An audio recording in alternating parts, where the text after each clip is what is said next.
Pardon the interruption, but I'm Mike Wilbon. It's Valentine's Day, Tony. You bringing home anything romantic? I'm Tony Kornheiser. Just a little something I like to call pheromones. Can we say that on TV? What is that? What is that?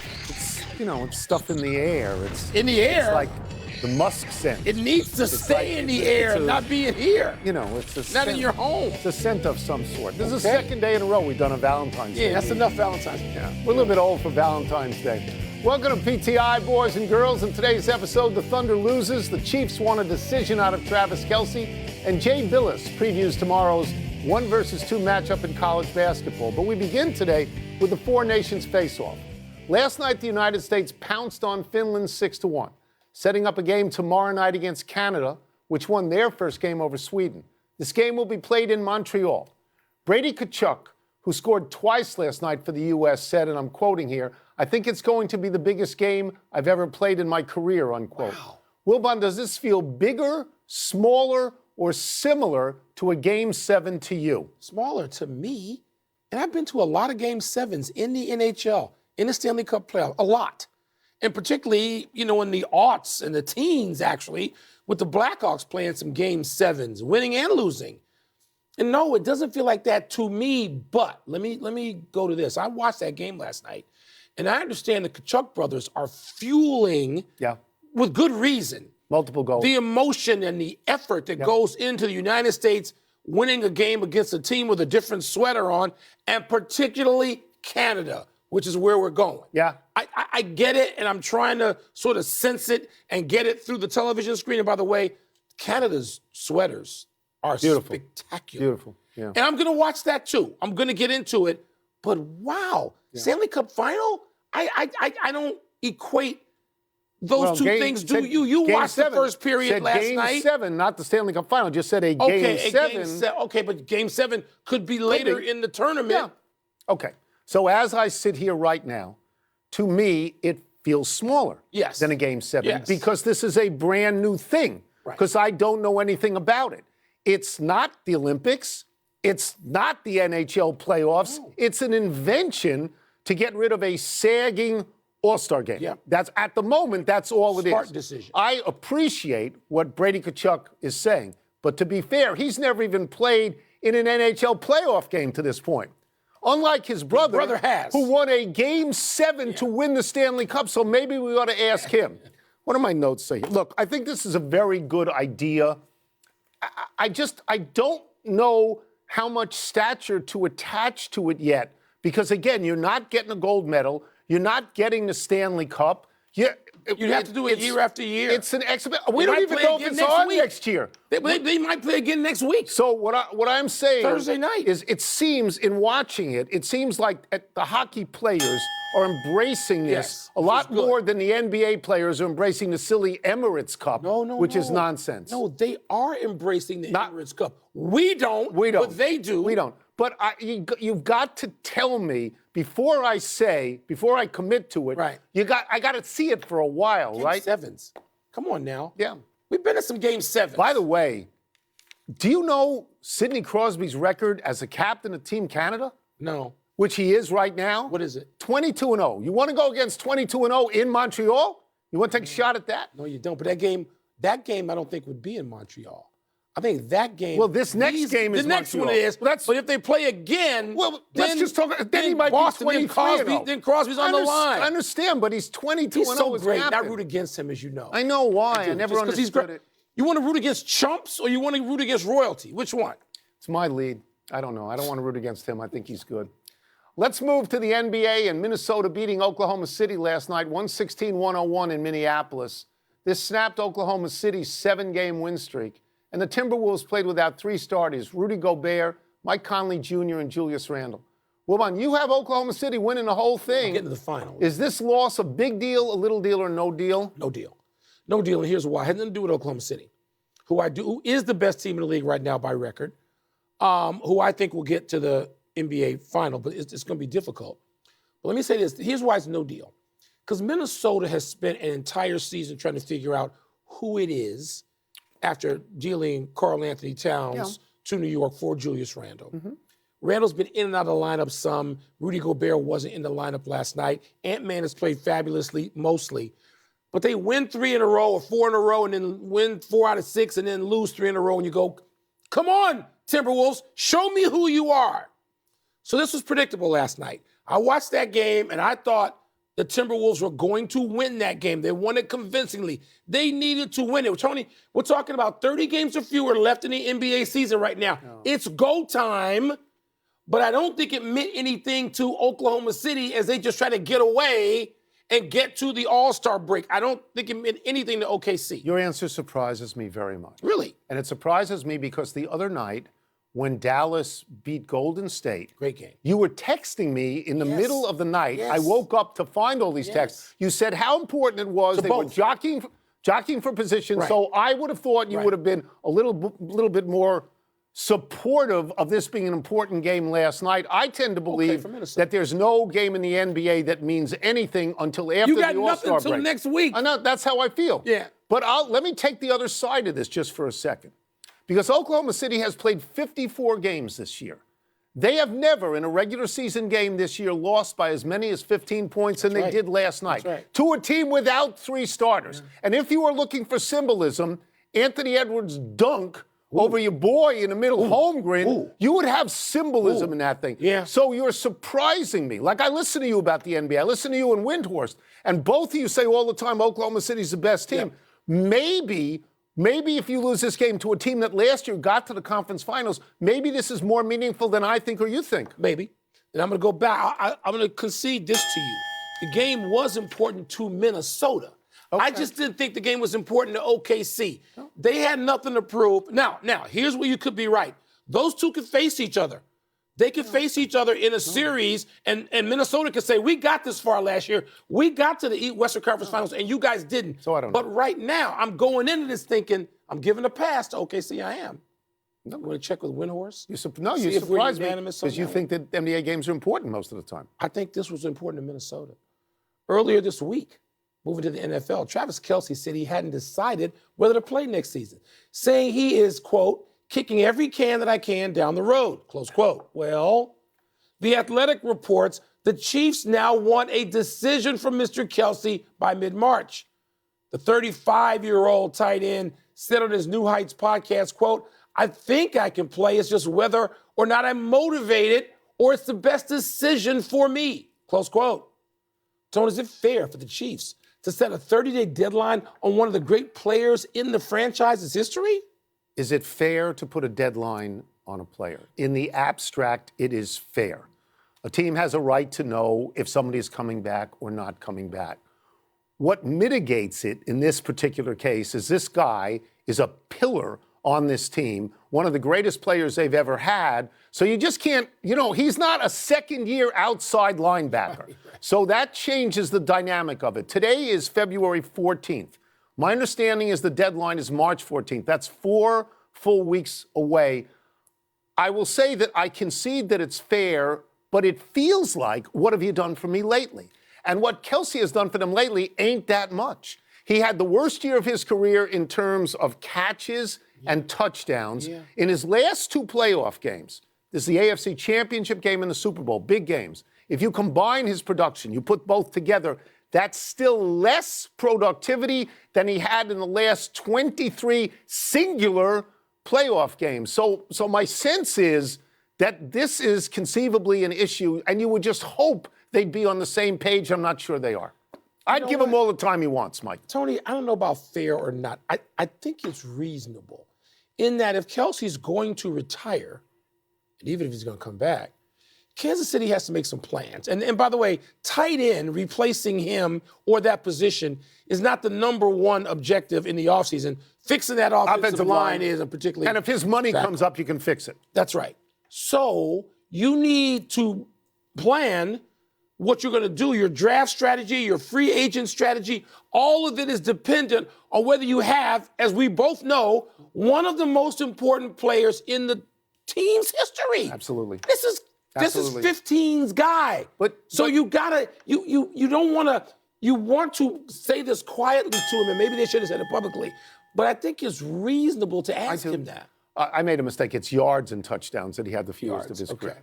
Look, I think he should get all the time that he needs to do this. I don't want it to seem like he's being forced out, like Cooper Kupp is being forced out. And another thing, too, football's so ruthless. If you're Kansas City's management, I don't think you want Taylor Swift writing a song that's angry about you if he's got to go. Let's take a break. Coming up, number 1, Auburn meets number 2, Alabama tomorrow. We will ask Jay Billis to break it down. We'll also ask him whether UConn is still in the running for a third straight, like the Chiefs. Third straight. He's too big. You don't want the sense that he's...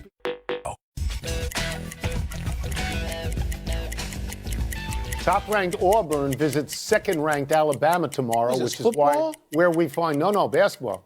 We find our dashing friend, ESPN college basketball analyst, Jay Billis. Let's start with this. Let's start with Auburn and Alabama. That's a huge football matchup. We're all used to that. How do these two teams match up on a basketball court? They match up really favorably. They're two of the best teams in the country. They're a little bit different in ways that Auburn has an on-demand interior scorer in Janai Broome, who, along with Cooper Flagg of Duke, is the leading candidate for National Player of the Year. He leads Auburn in scoring, rebounding, assists, block shots. He's been outstanding. And whenever Auburn needs a basket or needs to stop a run, they can throw it to Broome, and he can go score, get fouled, or both. But Alabama's a little bit of a different animal. People think of them as a three-point shooting team, and they are. They make 10 threes a game, and they're shooting a really high percentage in SEC play.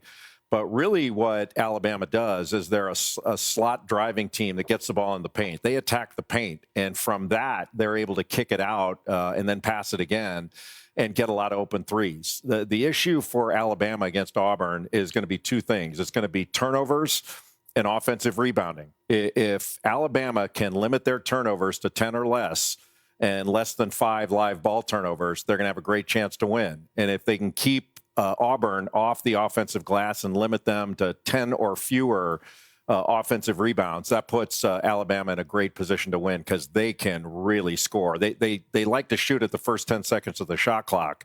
And the quicker you shoot it, the less opportunity you have to turn it over. Jay, you've been telling us since November about the SEC, the basketball prowess that conference is now demonstrating. 4 of the 5 top-ranked teams are from the SEC, 9 of the top 25, and now here I go. As a child of the Midwest and Chicago and the Big Ten, I'm saying, hold on, I am not buying this yet. Jay, is there a trap door that somebody can fall into? Is there something coming in March that could derail this, or am I just flat out going to be wrong?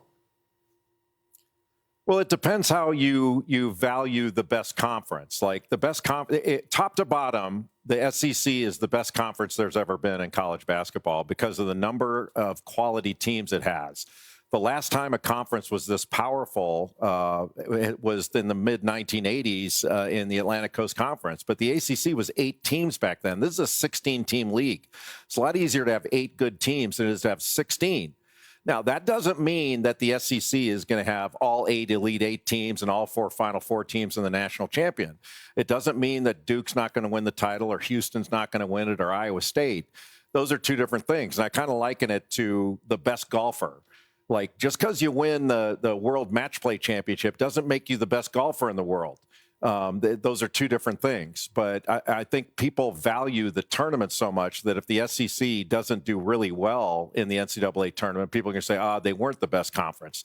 Those are two different things. But I think the SEC has more teams capable of winning the title, specifically Auburn, Florida, Alabama, than any other, and Tennessee, too, than any other conference. Nobody has this kind of depth and power 1 through 16. It's not even close. Wow.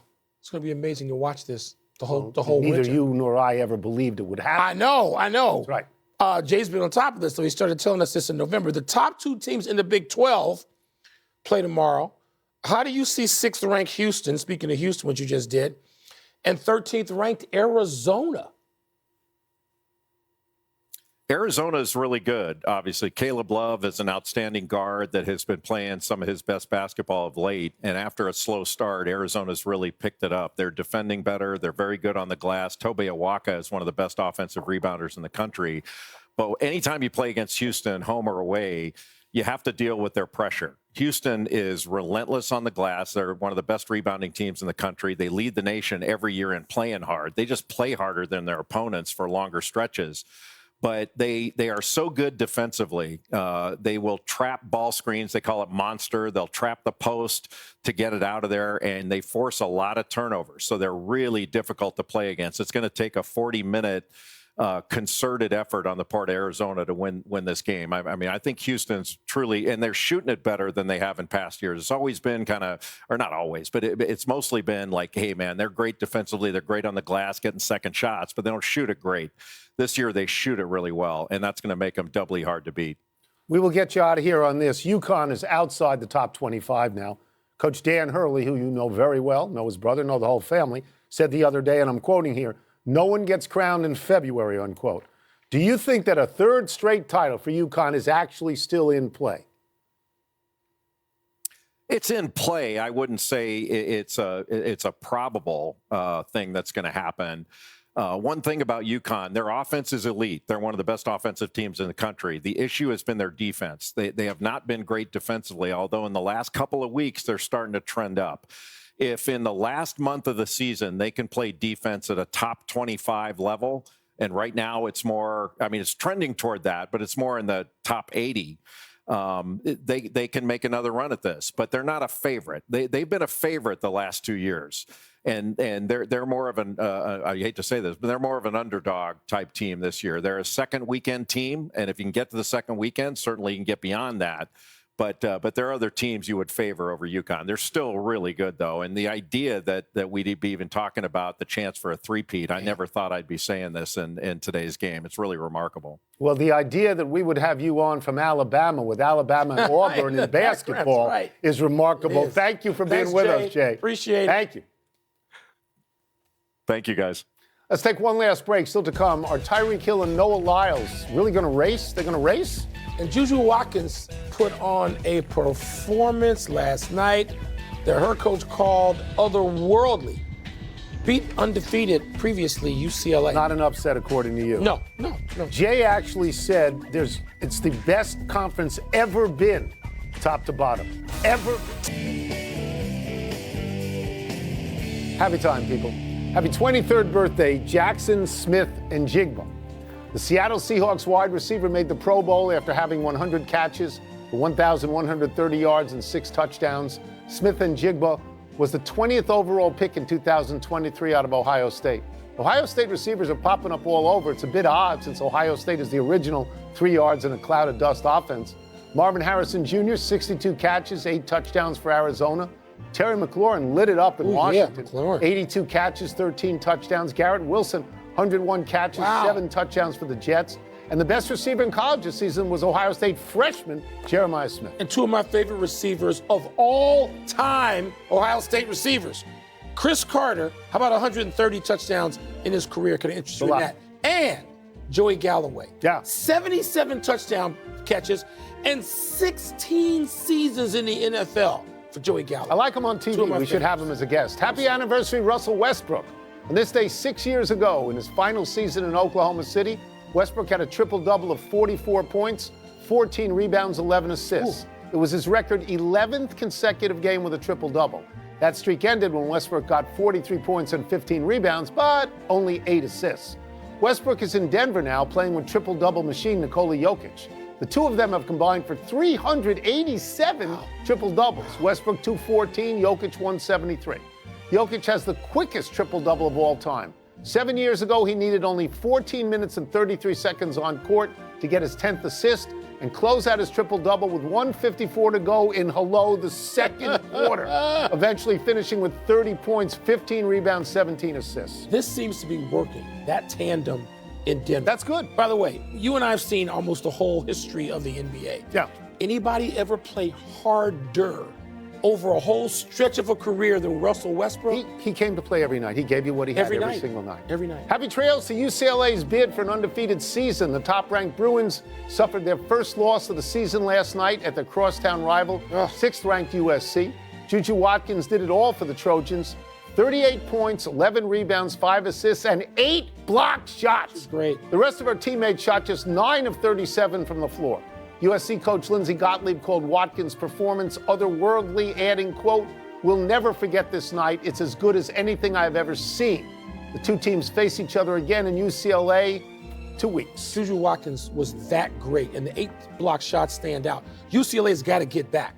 That's a get-back game at Pauley Pavilion. Sure. Can't wait to see the rematch. Big finish quickly. Travis Hunter entering the NFL Combine as a defensive back, not a wide receiver. Does that make sense? It was always going to be as a defensive back. They can put packages in for him a receiver if they want. Noah Lyles, Tyreek Hill tell People magazine they'll race each other this summer.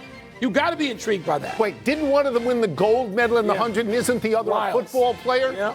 The Warriors beat the Rockets. Draymond Green called your boy Jimmy Butler a franchise changer. Your thoughts? I know they're only like 2-1 or 3-1, but it's great watching Jimmy Butler play with them. It is. Brave star Ronald Acuna Jr. says he's 90 to 95% recovered from that ACL tear. Your thoughts? He's a great player. Want to see him play Yes, at his best. Last one, Helio Castroneves granted a spot in Sunday's Daytona 500 as a world-class driver. You like it? Well, he is. Yes, he is. Well, he can't drive something, any kind of car, anything with a wheel. We're out of time. We will try and do better the next time. Niece Kate, happy birthday. I'm Mike Wilbon. Have a great weekend, knuckleheads. You can get the PTI podcast on the ESPN app or Apple Podcasts. And now, your sports. Would you ever like to drive in the Daytona 500? No. Really? Scary. Nice PTI bonus topic. Okay, Wilbon. What is the top storyline you're watching in the second half of the NBA season? Okay, I'm not going to try to confine myself to one. Really? I got a few top storylines. You're not going to answer the question. You're going to push? Kind of, sort of. Okay. I'll start with this one. Oklahoma City, is this sustainable? I mean, I started the year telling you there's no reason to criticize the Celtics for any reason. I just don't think you're going to get a back-to-back You have champion said Oklahoma right now. City is the best In Oklahoma City, is this sustainable, what they're doing, when you're that young and you haven't had all that much heartbreak? And I'm curious about that. But then I got Luka and LeBron. I know you're not going to disagree with that. Mm-hmm. I got the Dubs with Jimmy Butler and Steph and Draymond. I want to see all of that, those two teams. And I got another one. Nikola Jokic. Is that sustainable? Tony, he's close to a triple crown. No one's ever done that in the NBA, where you lead the league in scoring, rebounding, and assists. No one's ever done it, and yet he's in the top, not only in the top 5 in all 3, he's like 3rd and 4th. He's right there looking over the top in some of them, and I just wonder, because I know I've proclaimed SGA the MVP like most of us have who have a vote. But suppose Jokic does that, and Denver finishes in 2nd or 3rd in the West. So for the record, you have left out the Dallas Mavericks as a top storyline. Yes, I did. And you have left out the New York Knicks as a top storyline. Yes, and they're with good your favorite, storyline. Isn't he your favorite player in the Jalen league? Brunson. Your favorite, because he's from Chicago's Chicago's favorite own. player. So I'm going to answer this question in my former role as a sports columnist. Okay. And I will say that there is one storyline in the league that is so far above every other storyline in the league. There's no point in talking about other storylines in the league.